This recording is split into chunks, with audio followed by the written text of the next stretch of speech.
Selamat sore bagi mahasiswa yang menyimak video ini. Semoga semua dalam keadaan sehat. Kita berjumpa kembali pada kesempatan ini untuk mengulas mengenai chapter berikutnya pada mata kuliah kita. Paparan saya akan ditampilkan dalam PowerPoint berikut.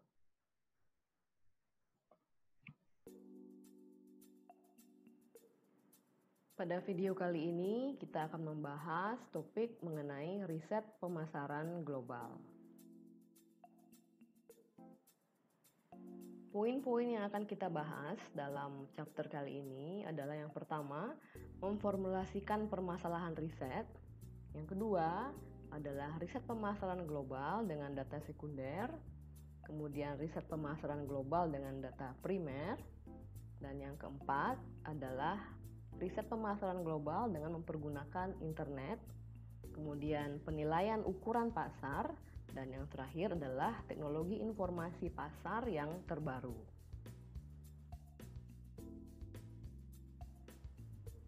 Berikut adalah fakta yang mengilustrasikan bagaimana pentingnya riset pemasaran sebelum memasuki pasar global.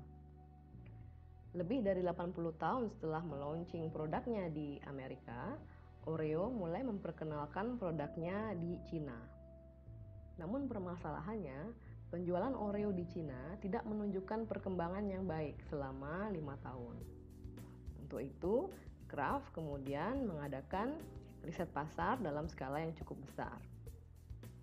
Dari hasil riset tersebut, Kraft mengetahui bahwa rasa Oreo yang dipasarkan terasa terlalu manis bagi konsumen di Cina. Temuan lainnya adalah satu paket Oreo yang berisi 14 biskuit yang dibanderol dengan harga 5 yuan terasa terlalu mahal bagi kebanyakan konsumen Cina. Periset Kraft juga menemukan bahwa penjualan cookies yang berbentuk wafer meningkat lebih cepat dibandingkan cookies yang berbentuk bulat. Dari hasil riset tersebut, Kraft kemudian meluncurkan paket Oreo yang lebih kecil yang dibanderol dengan harga hanya 2 yuan. Dan Kraft juga memperkenalkan versi baru Oreo, yaitu wafer yang berbentuk panjang yang berisi filling vanila dan krim coklat dan di-coating dengan coklat. Oreo yang baru ini sangat sukses di pasar Cina, sehingga Kraft juga memutuskan untuk menjual Oreo ini di pasar Asia yang lain, termasuk Australia dan di Kanada.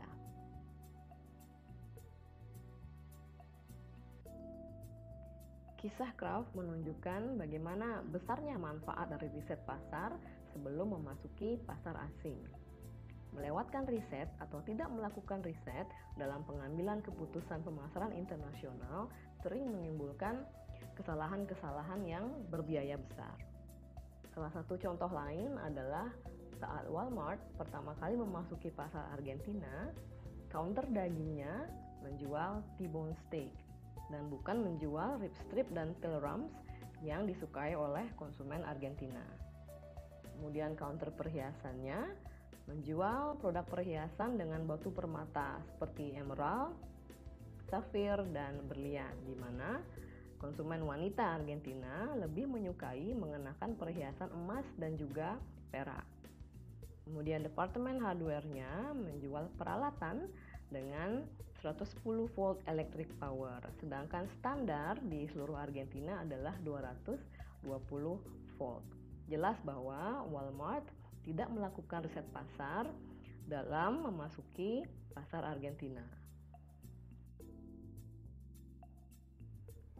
Riset pasar membantu manajer dalam dua hal.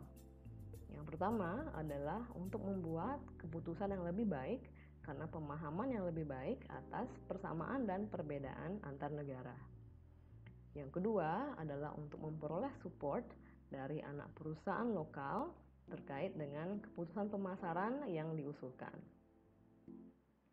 Berbagai metode riset pemasaran yang tersedia bagi riset pasar domestik juga dapat dilakukan dalam konteks global dan cukup efektif.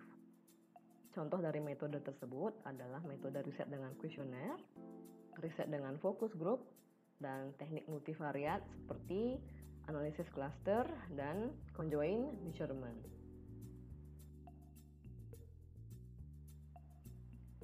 Langkah-langkah dalam melakukan riset pemasaran global adalah yang pertama, mendefinisikan permasalahan riset. Kemudian yang kedua, mengembangkan desain dari riset tersebut. Yang ketiga, menentukan kebutuhan informasi, kemudian mengumpulkan data sekunder atau data primer, kemudian menganalisis data tersebut dan menginterpretasikan hasilnya. Yang terakhir, melaporkan dan menyajikan temuan dari riset tersebut. Sejumlah tantangan yang dihadapi saat melakukan riset pemasaran global, yaitu yang pertama adalah kompleksitas dari desain riset karena adanya perbedaan lingkungan antar negara. Yang kedua, tidak tersedianya data sekunder atau data sekunder yang kurang akurat. Yang ketiga adalah waktu dan biaya yang diperlukan untuk mengumpulkan data primer. Kemudian yang keempat adalah bagaimana upaya koordinasi yang sulit dalam melakukan riset multi-country atau riset di beberapa negara sekaligus. Yang kelima adalah kesulitan untuk menghasilkan hasil riset yang comparable antar negara.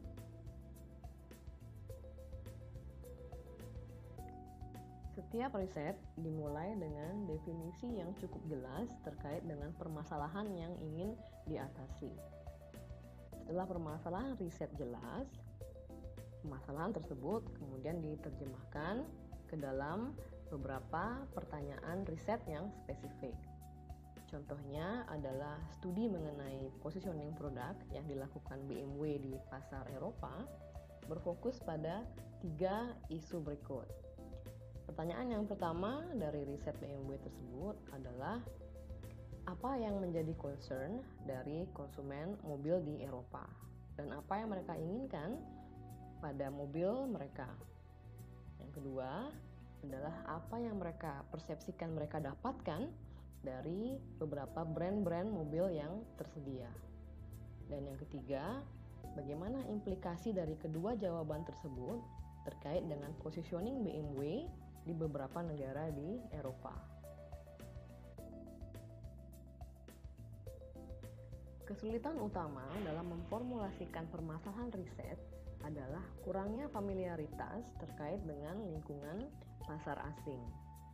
Hal ini dapat menyebabkan manajer membuat asumsi-asumsi yang salah mendefinisikan permasalahan riset, dan pada akhirnya membuat kesimpulan yang salah mengenai pasar asing. Untuk mengurangi ketidakpastian ini, riset eksploratory pada tahap awal dari proses riset sangat bermanfaat untuk dilakukan. Salah satu metode yang cukup berguna untuk melakukan riset preliminary atau pendahuluan adalah survei omnibus. Survei omnibus adalah survei yang dijadwalkan secara reguler dan diselenggarakan oleh agensi riset seperti contohnya AC Nielsen yang memuat berbagai pertanyaan dari sejumlah klien.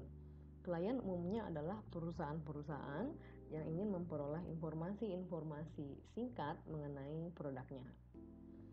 Survei dilakukan pada konsumen dalam jumlah sampel yang sangat besar yang dikumpulkan oleh agensi riset tersebut.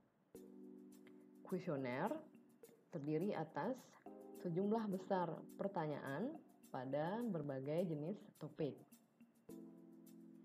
Masing-masing klien riset atau dalam hal ini perusahaan dapat mengikutsertakan atau menitipkan satu atau lebih pertanyaan pada survei tersebut dan berbagi biaya untuk memperoleh informasi demografi terkait responden dengan klien-klien lain yang juga terlibat dalam survei. Manfaat utama dari survei omnibus adalah dari segi biaya, karena perusahaan-perusahaan yang terlibat berbagi pengeluaran atau expense, sehingga biaya untuk masing-masing perusahaan ini dapat ditekan. Di samping itu, hasil dari survei omnibus ini dapat diperoleh dalam waktu yang cukup singkat.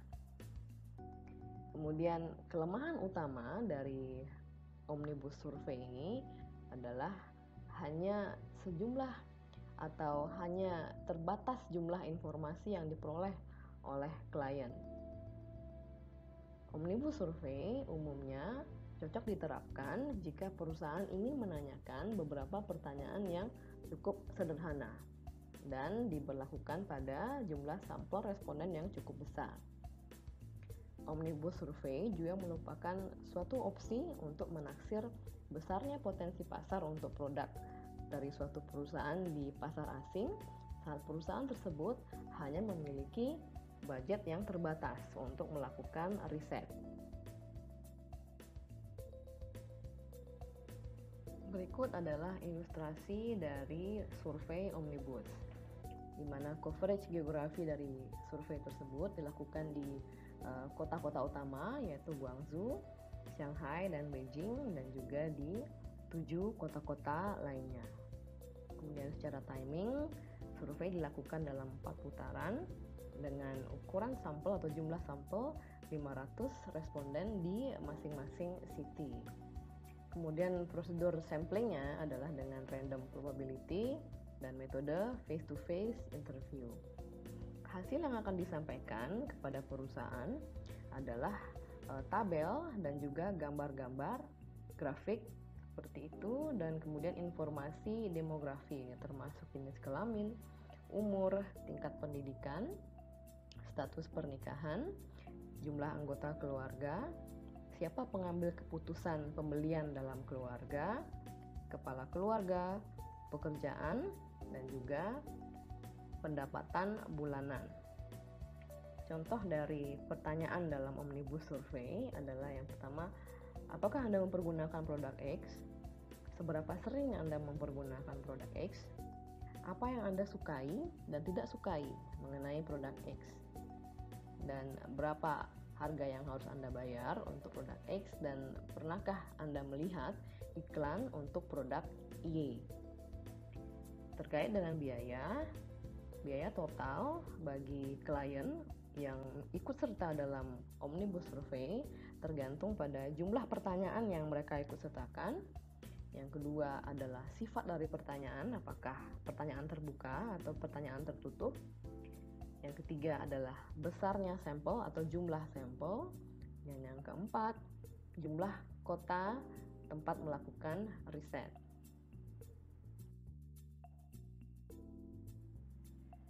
Kita masuk ke topik bahasan yang kedua, yaitu riset pemasaran global mempergunakan data sekunder. Sejumlah informasi yang sudah didokumentasikan dan sudah tersedia disebut dengan data sekunder. Sedangkan data primer adalah data yang tidak didokumentasikan dan belum tersedia, di mana informasi tersebut harus dikumpulkan dari sumbernya langsung yang bertujuan untuk memenuhi kebutuhan dari riset. Para periset umumnya akan mengeksplorasi data sekunder terlebih dahulu karena jenis informasi tersebut umumnya tidak membutuhkan biaya yang banyak dan waktu untuk mengumpulkannya dibandingkan dengan data primer. Berbagai sumber data primer dapat diperoleh dari hasil riset pemerintah yang dapat diunduh di website mereka atau riset-riset yang dilakukan oleh agen riset swasta yang juga dapat diperoleh melalui website mereka. Terdapat beberapa permasalahan terkait dengan penggunaan data sekunder. Yang pertama adalah akurasi data. Karena kurangnya pengetahuan dan sumber daya yang dimiliki, beberapa negara berkembang harus bergantung pada mekanisme yang agak primitif untuk mengumpulkan data. Statistik perdagangan internasional juga umumnya tidak mencantumkan aktivitas penyelundupan. Aktivitas penyelundupan tersebut di beberapa kasus justru lebih signifikan jumlahnya dibandingkan perdagangan yang tercatat atau legal. Permasalahan yang kedua adalah umur dari data tersebut. Informasi yang diinginkan mungkin saja tersedia, namun sudah kadaluarsa. Beberapa negara mengumpulkan informasi aktivitas ekonominya dalam frekuensi yang jauh lebih rendah dibandingkan dengan negara lainnya. Artinya mengumpulkan data tidak secara frekuentif. Kemudian permasalahan yang ketiga adalah reliabilitas atau kehandalan dari data tersebut. Sebagai contoh, otoritas pemerintah dapat saja menyesuaikan harga-harga dari kebutuhan pokok untuk mengukur inflasi sehingga menghasilkan angka yang lebih diinginkan atau menguntungkan. Salah satu contoh adalah Argentina.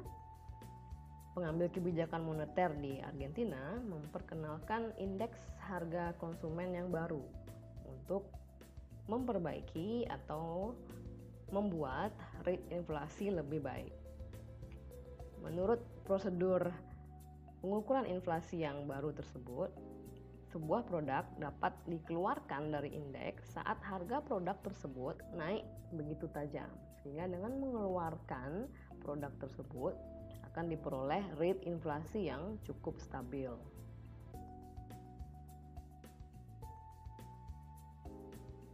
Permasalahan berikutnya terkait dengan data sekunder adalah komparabilitas data. Suatu data sekunder dapat menggunakan satuan yang berupa nilai, sementara data sekunder lainnya mempergunakan satuan berupa volume. Katakanlah seorang periset ingin memperoleh statistik atau informasi mengenai penjualan minuman keras di Indonesia dan Thailand. Di Indonesia, data tersebut tersaji dengan satuan nilai atau jumlah rupiah penjualan dari minuman keras tersebut. Sedangkan di Thailand, data tersebut tersedia dalam volume, artinya berapa botol minuman keras yang terjual. Kedua data tersebut menjadi tidak comparable karena mempergunakan satuan yang berbeda. Untuk mendapatkan informasi yang lebih baik, satuan dari data tersebut harus disamakan terlebih dahulu. Permasalahan lainnya juga adalah dalam beberapa data terkait dengan penjualan minuman keras, beberapa negara mencantumkan penjualan champagne, sedangkan negara lain mungkin tidak mencantumkan. Sehingga data-data ini menjadi tidak comparable antar negara. Permasalahan yang kedua adalah lumping data atau mengumpulkan data dalam jumlah yang besar atau berbagai macam data dalam satu data yang utuh. Contohnya adalah petugas pencatatan data seringnya mengelompokkan statistik beberapa variabel dalam kategori yang sangat luas. Contohnya, jika ingin mengetahui seorang periset yang ingin mengetahui tingkat penjualan minuman keras satu negara akan menemui kesulitan karena data yang tersedia hanya data yang sangat luas, yaitu data penjualan minuman di negara tersebut. Data tersebut termasuk di dalamnya data penjualan minuman dalam kemasan, minuman keras, minuman berenergi, dan yang lain-lain. Dan data tersebut tidak dikategorikan berdasarkan kategori tersebut, namun dijadikan satu dalam kategori yang luas. Sehingga hal tersebut menyulitkan dalam mengambil informasi yang lebih spesifik, seperti berapa angka penjualan minuman keras tadi. Jadi, lumping data ini menyebabkan berkurangnya kebermanfaatan data untuk keperluan riset pemasaran internasional. Kita masuk ke materi berikutnya, yaitu riset pemasaran global mempergunakan data primer. Data primer dapat dikumpulkan melalui beberapa cara. Yang pertama adalah melalui focus group, yang kedua riset survei, yang ketiga riset observasi, dan yang keempat tes pasar. Focus group adalah diskusi terstruktur dalam grup kecil dari target pelanggan atau konsumen, umumnya 8-12 orang dan terkadang lebih. Diskusi ini difasilitasi oleh moderator profesional. Tujuan dari diskusi fokus grup ini adalah untuk menghasilkan informasi yang dapat memandu pelaksanaan riset kuantitatif. Tujuan lainnya adalah untuk memperoleh informasi mengenai peluang pengembangan produk baru atau untuk menguji konsep produk baru yang sedang dikembangkan dan informasi-informasi lainnya. Kita bahas metode riset yang pertama, yaitu riset survei. Hal-hal yang perlu diperhatikan dalam melakukan riset survei yang pertama adalah desain kuesioner. mencakup diantaranya terjemahan. Terjemahan kuesioner yang baik di suatu negara sangat penting, karena dengan terjemahan yang baik, responden dapat memahami isi kuesioner tersebut dengan baik sehingga memberikan respon sesuai dengan yang diinginkan. Beberapa teknik untuk membuat terjemahan yang baik atau menghasilkan terjemahan yang baik adalah back translation yang sudah kita bahas sebelumnya dan parallel translation.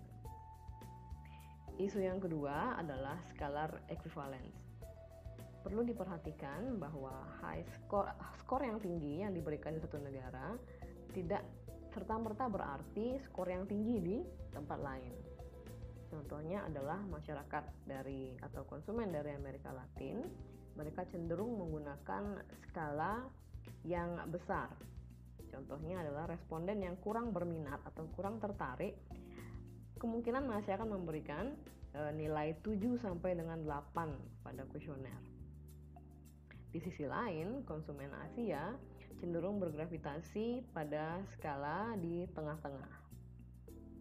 Isu berikutnya adalah pada beberapa negara, masyarakat memandang angka 1 sebagai angka yang menunjukkan nilai yang terbaik.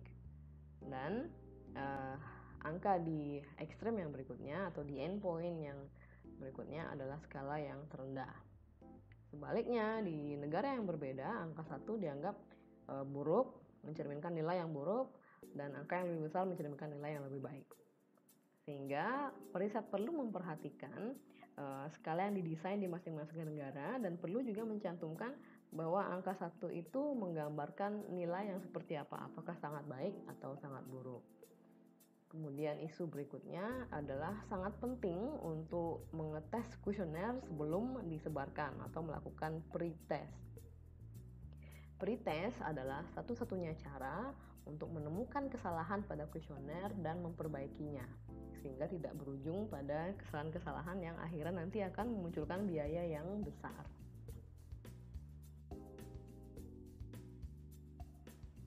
Isu yang kedua dalam riset survei adalah sampling plan atau rencana sampling.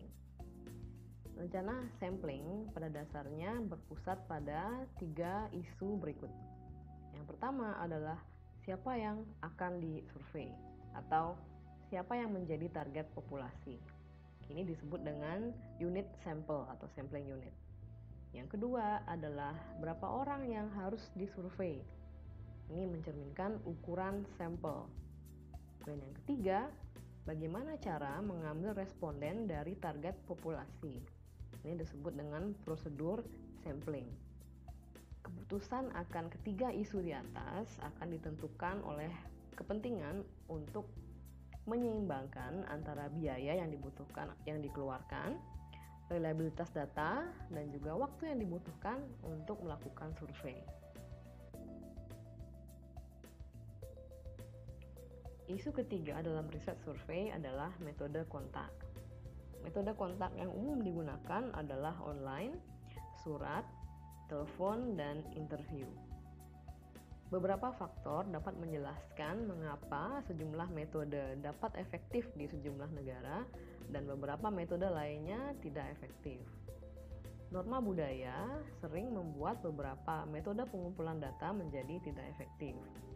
Contohnya, konsumen Jerman cenderung kurang menyukai interview telepon untuk melakukan survei dibandingkan dengan konsumen di negara-negara Eropa lainnya. Berikutnya adalah telepon yang dilakukan pada siang hari tidak akan efektif di Arab Saudi karena norma sosial mengharuskan bahwa istri tidak boleh merespon panggilan dari orang asing.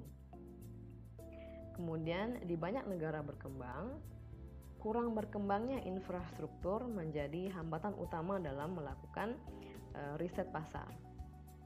Kurangnya layanan telepon di banyak negara berkembang menciptakan tantangan dalam melakukan survei melalui telepon. Mempergunakan internet untuk mengumpulkan data kuesioner juga dapat terhambat karena kurangnya infrastruktur internet atau kurangnya akses internet di negara berkembang atau rendahnya level literasi teknologi masyarakat setempat. Isu berikutnya adalah pengumpulan informasi. Pengumpulan data primer dapat terhambat karena adanya bias yang terkait dengan responden ataupun interviewer. Masalah yang utama dalam penyebaran kuesioner adalah responden yang tidak ingin merespon undangan survei dikarenakan alasan keengganan untuk berbicara dengan orang asing atau ketakutan atas kerahasiaan data pribadinya dan bias-bias budaya yang lain. Satu-satunya cara untuk mengatasi non-respon ini adalah atau ketidakmauan responden untuk merespon survei adalah dengan memperbesar ukuran sampel. Artinya, jika ukuran sampel yang diinginkan pada suatu studi adalah 300, umumnya kuesioner yang disebarkan adalah 2 kali lipatnya atau 600 untuk mengatasi masalah non-respons ini. Isu yang kedua adalah courtesy bias, yaitu keinginan untuk ramah terhadap orang lain. Bias ini umum terjadi di Asia dan Timur Tengah. Responden merasa memiliki keharusan untuk memberikan respon yang dapat sekiranya membuat interviewer merasa senang. Kemudian bias berikutnya adalah social desirability bias, di mana responden berusaha untuk membuat interviewernya terkesan atau berusaha untuk mencerminkan status sosial tertentu dalam responnya. Umumnya contoh pertanyaannya adalah berapa income bulanan. Ini umumnya terjadi social desirability bias, di mana responden beberapa menggelembungkan angka tersebut. Kemudian akan sangat berguna atau bermanfaat untuk melakukan redundancy. Artinya menanyakan pertanyaan yang sama dalam cara yang berbeda di beberapa bagian kuesioner. Dengan cara ini, periset dapat meng-cross-check validitas dari jawaban responden. Apabila jawaban responden tidak konsisten, maka respon itu tidak valid. Namun jika jawaban responden konsisten di beberapa pertanyaan tersebut, maka respon tersebut adalah valid. Metode riset berikutnya untuk memperoleh data primer adalah riset observasi. Dalam riset observasi, periset umumnya berbaur dengan komunitas lokal atau masyarakat yang akan mereka pelajari. Tujuan utamanya adalah untuk memperoleh informasi yang bermanfaat dengan cara berpartisipasi dalam keseharian dari orang-orang atau komunitas yang dipelajari. Informasi yang diperoleh dari riset observasi ini seringnya merupakan informasi baru yang tidak terpikirkan sebelumnya, dan informasi seringnya lebih akurat dan valid dibandingkan dengan survei. Slide berikutnya mengilustrasikan atau menggambarkan bagaimana Nokia mempergunakan riset observasi untuk mempelajari komunitas di target marketnya untuk mendesain mobile phone yang baru. Nokia Design terdiri atas 250 orang di seluruh dunia yang mempergunakan riset perilaku konsumen untuk memperoleh informasi yang bermanfaat dalam pengembangan mobile phone yang baru.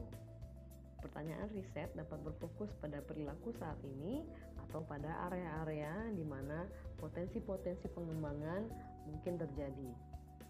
Proses dimulai dengan sejumlah tim antropologis dan psikologis yang akan menghabiskan waktu dengan masyarakat lokal untuk lebih memahami bagaimana masyarakat lokal berperilaku dan bagaimana mereka berkomunikasi.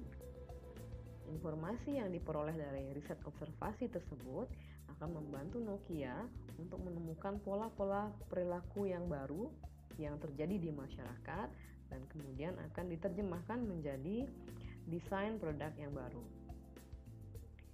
Satu studi mengamati bagaimana perilaku orang-orang dalam men-sharing suatu objek. Untuk studi ini, Nokia memilih 2 budaya, yaitu Indonesia dan Uganda. Untuk proyek Uganda, para periset Nokia ingin menghabiskan waktu di kota Kampala, di desa nelayan, yang terpencil dan juga di desa dengan tanpa konektivitas mobile. Riset ini berlangsung selama 10 hingga 12 hari dengan riset tim yang terdiri atas 2 atau 3 orang dari Nokia, 1 atau 2 orang local guide, dan 6 orang mahasiswa university. Pada setiap kota, periset Nokia mengobservasi dan menginterview sekitar 30 orang lokal. Salah satu temuan yang cukup mengejutkan dari riset tersebut di negara berkembang tersebut adalah bahwa asumsi di mana mobile phone atau telepon dimiliki dan digunakan oleh satu orang saja ternyata tidak benar. Karena adanya hambatan biaya, maksudnya adalah harga handphone yang cukup mahal, sehingga mobile phones di negara berkembang ini seringnya dibagi atau dipergunakan secara sharing. Sebagai hasilnya, Nokia mendesain telepon yaitu Nokia 1200 dan 1208 dengan penggunaan sharing sebagai prioritas utamanya. Telepon ini berisikan address book yang dapat di-sharing sehingga para user dapat menyimpan kontak-kontak mereka secara terpisah dari kontak-kontak orang lain. Dan terdapat fitur call tracker yang memungkinkan setiap orang untuk melakukan preset time atau cost limit pada setiap panggilan, hingga dapat mengeset berapa lama mereka akan melakukan panggilan tersebut dan berapa biaya yang mereka akan keluarkan di panggilan tersebut. Fitur lainnya termasuk keypad untuk melindungi telepon dari debu dan juga special grip yang memudahkan pegangan handphone agar tidak terlepas untuk coping dengan kondisi cuaca yang panas.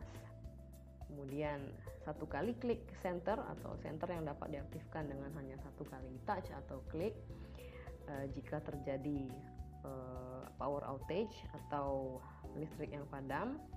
Dan demo mode juga disediakan untuk memfasilitasi para pengguna agar dapat mempelajari dengan cepat bagaimana menggunakan telepon tersebut.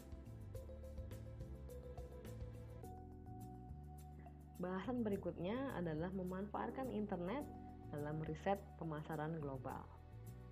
Internet tidak diragukan lagi merupakan sumber data sekunder yang paling lengkap dan terbesar, dan juga internet merupakan sumber yang berbiaya murah. Dalam hal riset untuk memperoleh data primer, biaya rendah dari survei online dibandingkan dengan survei offline jelas-jelas merupakan faktor pendorong utama di balik peningkatan dari riset pasar global yang dilakukan secara online. Bahasan berikutnya adalah pro dan kontra terkait pemanfaatan internet dalam riset pemasaran global. Keunggulan yang pertama adalah sampel dalam jumlah yang besar mungkin dapat dikumpulkan dalam waktu yang cukup singkat. Yang kedua adalah akses global dari internet, di mana internet telah diakses oleh masyarakat secara global. Keunggulan yang ketiga dalam hal biaya, di mana di banyak kasus survei online dapat dilakukan dengan lebih murah dibandingkan dengan menggunakan metode-metode survei lainnya. Dan juga biaya seringnya tidak terkait atau terikat dengan skala riset, di mana survei berskala besar tidak membutuhkan biaya yang jauh lebih besar dibandingkan dengan survei berskala kecil. Keunggulan keempat adalah anonimitas, di mana responden dapat menjadi anonim.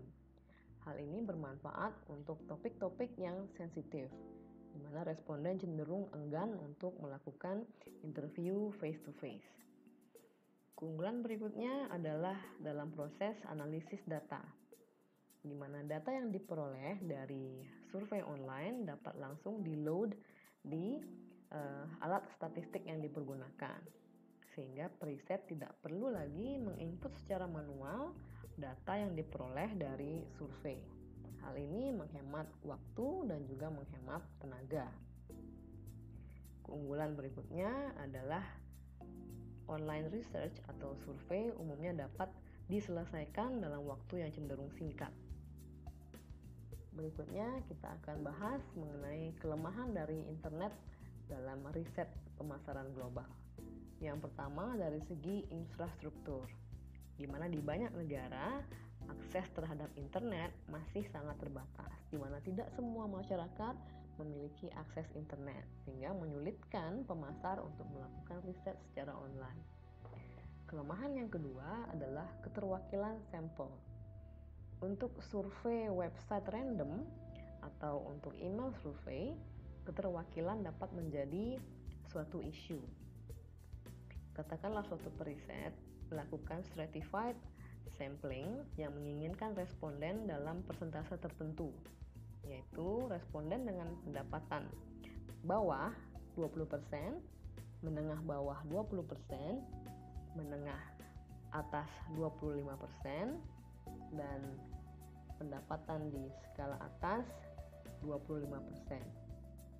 Namun hal ini akan sulit dilakukan jika menggunakan random website survei, di mana responden yang mengisi survei belum tentu dapat memenuhi persentase yang diinginkan oleh periset.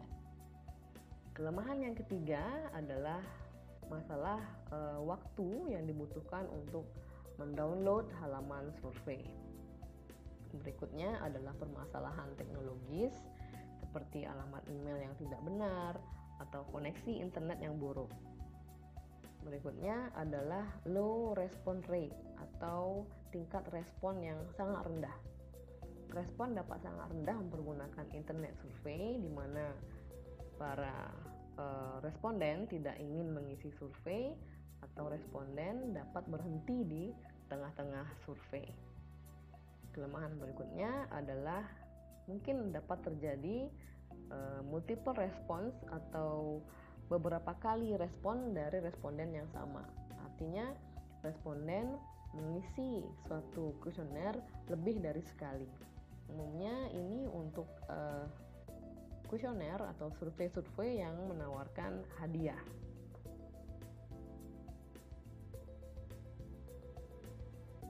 Sejumlah metode yang bermanfaat dalam riset pasar global, termasuk diantaranya yang pertama, survei online.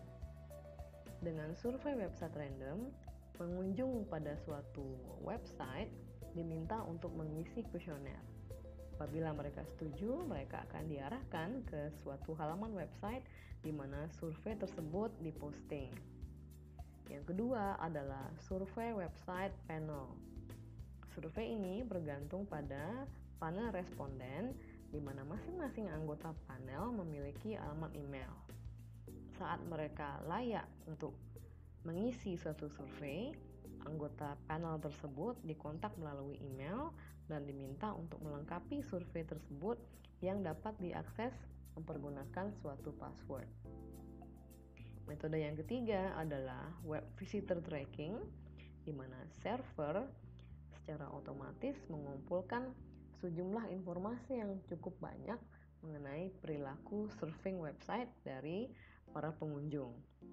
Contohnya seperti jumlah waktu atau lamanya waktu yang dihabiskan oleh pengunjung pada masing-masing halaman, produk-produk apa yang mereka klik, dan sebagainya. Pemasar dapat mengakses dan menganalisis informasi ini untuk merancang konten komunikasi yang sesuai dengan masing-masing pengunjung. Bahasan berikutnya adalah menaksir ukuran pasar. Saat pemasar akan memutuskan apakah untuk memasuki suatu negara atau tidak, salah satu penentu utamanya adalah potensi pasarnya. Bagi banyak industri dan juga negara berkembang, informasi terkait dengan permintaan pasar seringnya tidak tersedia. Dalam situasi tersebut, pemasar perlu menaksir ukuran pasar dengan cara-cara yang sederhana. Cara yang pertama adalah metode analogi. Metode ini dimulai dengan memilih suatu negara yang memiliki level perkembangan ekonomi yang sama dengan negara target. dan di mana ukuran pasar di negara ini diketahui. Metode ini berdasarkan atas premis bahwa hubungan antara permintaan terhadap suatu produk dan suatu indikator, contohnya adalah permintaan terhadap produk yang terkait, adalah sama di kedua negara. Ilustrasi dari metode analogi adalah katakanlah suatu pemasar ingin memasarkan DVD player di Ukraina. Maka pemasar tersebut pertama-tama perlu untuk mencari negara dengan tingkat perkembangan ekonomi yang sama dengan Ukraina. Dalam hal ini diasumsikan Polandia. Kemudian pemasar perlu mencari informasi produk apa yang dapat mencerminkan besaran pasar dari DVD player. Diperolehlah TV berwarna, di mana tingkat penjualan TV berwarna akan mencerminkan atau paling tidak sejalan dengan tingkat penjualan dari atau permintaan dari DVD player, sehingga diperolehlah persamaan seperti tertera pada slide, yaitu DVD player demand di Ukraina per penggunaan TV berwarna di Ukraina akan sama dengan permintaan DVD player di Polandia per penggunaan TV berwarna di Polandia. Jadi untuk memperoleh angka permintaan DVD player di Ukraina atau besaran pasar DVD player di Ukraina, pemasar perlu memasukkan angka-angka berikut, yaitu berapa TV berwarna yang digunakan di Ukraina dikali dengan permintaan DVD player di Polandia per penggunaan TV berwarna di Poland. Asumsinya adalah pemasar telah memiliki data-data tersebut. Bagian sulit dari metode analogi ini adalah dalam menemukan negara yang comparable dengan negara target. Dalam hal ini Polandia. Dan kemudian bagian lain yang juga sulit adalah menemukan indikator yang mampu menentukan atau mencerminkan demand dari produk tertentu, satu produk. Dalam hal ini adalah indikator yang digunakan adalah jumlah TV berwarna yang digunakan. Metode berikutnya adalah trade audit. Cara ini merupakan suatu alternatif untuk menaksir besarnya pasar berbasis pada data produksi lokal, data impor, dan juga data ekspor terkait dengan suatu produk yang ingin diteliti. Jadi persamaannya adalah ukuran pasar suatu produk di negara A sama dengan produksi lokal dari produk tersebut ditambah impor dari produk tersebut dikurangi dengan ekspor produk tersebut. Ini adalah kisaran dari tingkat permintaan produk tersebut di negara A.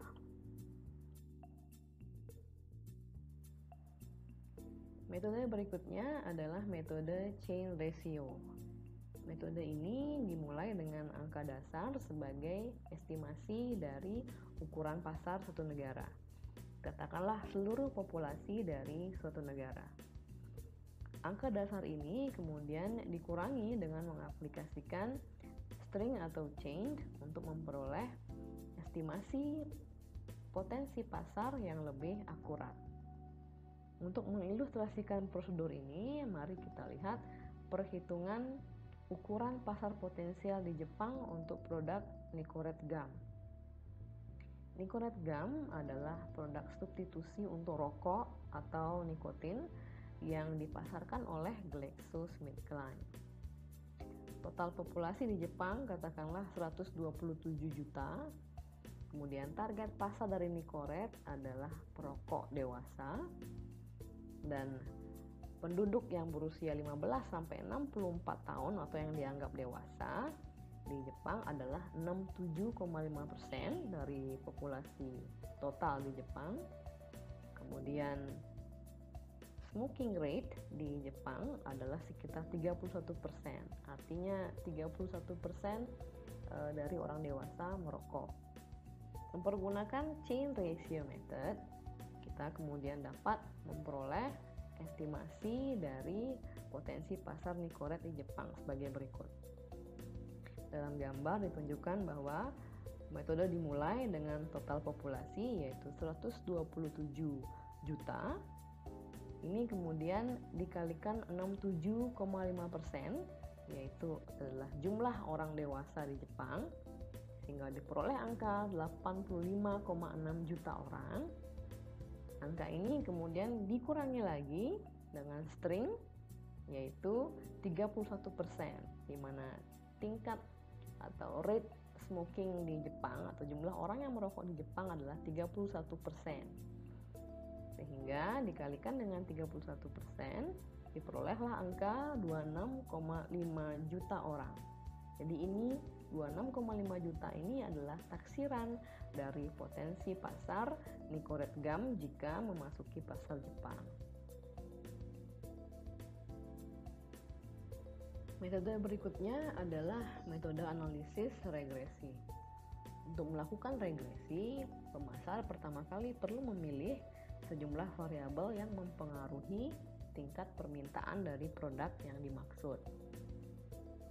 Pemasar kemudian mengumpulkan data atas variabel-variabel tersebut dan juga ukuran pasar di sejumlah negara di mana produk tersebut sudah dipasarkan. Dengan data-data tersebut, pemasar kemudian dapat mengkalkulasi dan menghasilkan suatu rumus regresi yang memungkinkan pemasar untuk menghitung dan memprediksi ukuran pasar di negara target. Ilustrasi dari analisis regresi adalah sebagai berikut.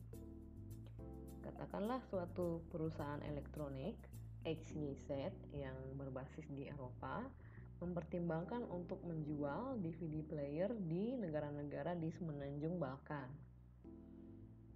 Perusahaan ini kemudian mengumpulkan informasi atas penjualan tahunan DVD player di 15 negara Eropa di mana mereka telah memasarkan produknya.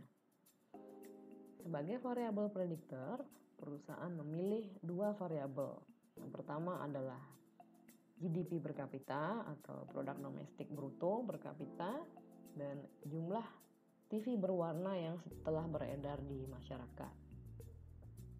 Mempergunakan data-data tersebut sebagai input, yaitu data penjualan DVD player, data GDP per kapita, dan data jumlah TV berwarna yang beredar di masing-masing dari ke-15 negara tersebut, kemudian diperolehlah persamaan regresi sebagai berikut, yaitu penjualan DVD player secara tahunan sama dengan 13,3 ditambah 2,43 dikali per kapita income ditambah 1,25 dikali jumlah TV yang beredar.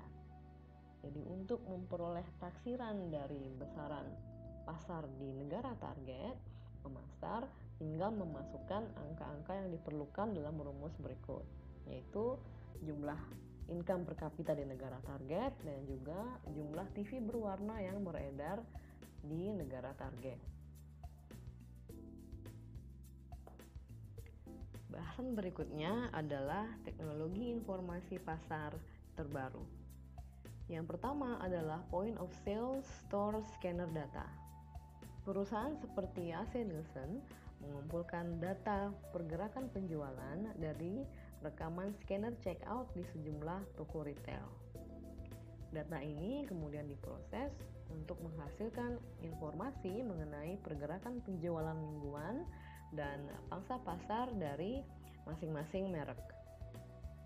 Yang kedua adalah behavior tracking, yaitu mempergunakan software untuk men-track aktivitas-aktivitas yang dilakukan oleh pengguna internet.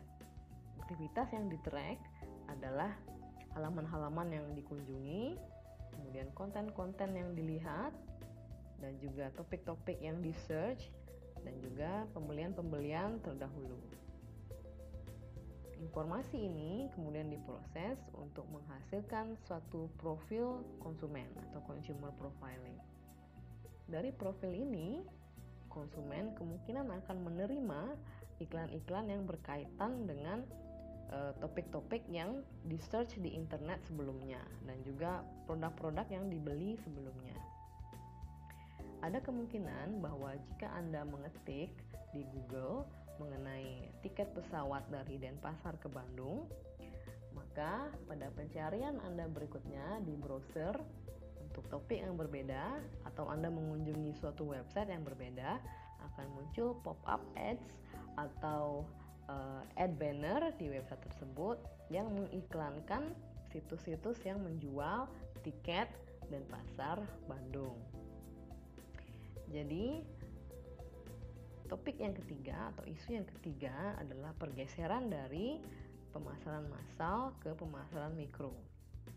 Pemahaman yang lebih baik mengenai perilaku belanja dan juga perilaku viewing pengguna internet telah mentransisikan fokus atau menggeser fokus dari pemasaran massal ke pemasaran individual.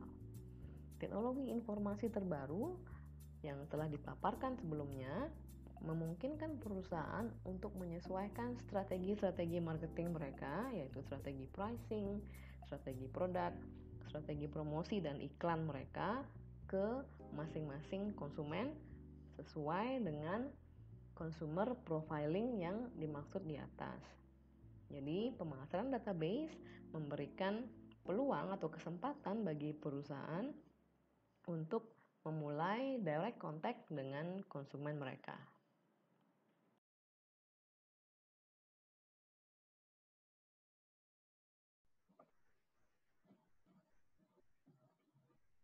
Demikian paparan saya pada chapter ini. Semoga dapat diterima dan dipahami dengan baik. Kita berjumpa kembali di video berikutnya. Terima kasih atas atensinya dan selamat